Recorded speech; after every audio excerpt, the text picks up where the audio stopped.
My life's been littered with luck. One of the great bits of luck is that I entered the film industry about 3 weeks after the Americans left.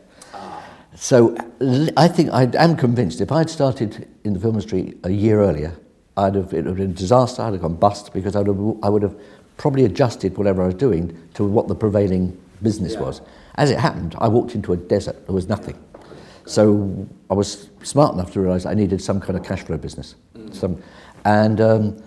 Sandy Lieberson and I started a company called Visual Program Systems to make what it was the very, very first company set up to do video cassettes, because we figured there was a market for video cassettes in education. So it's really weird. In 1968, I started an education business.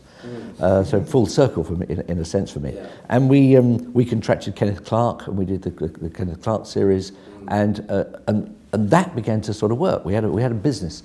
We got Rothschilds to finance that business. And that, where was the outlet for that then? Well, it was wherever we get it. Essentially, the first outlet was always television.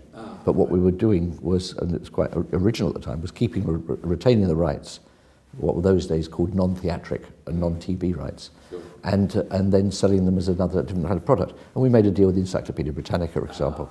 It was very kind of hand-to-mouth, spatchcock stuff and primitive. We look back, utterly primitive. But at least it gave us a business. So I actually had an income from that business.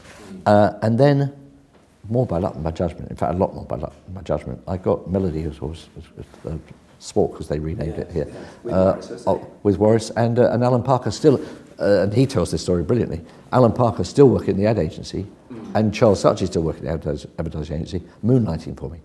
So I was getting them writing scripts when they were still at the agency, which I would then go out and peddle. And we did a thing on the radio the other day. It was really very amusing, with the fact that we didn't even know what a script looked like. I had to nick a script, to type a script that looked like a script. I mean, that's how hopeless we were, really.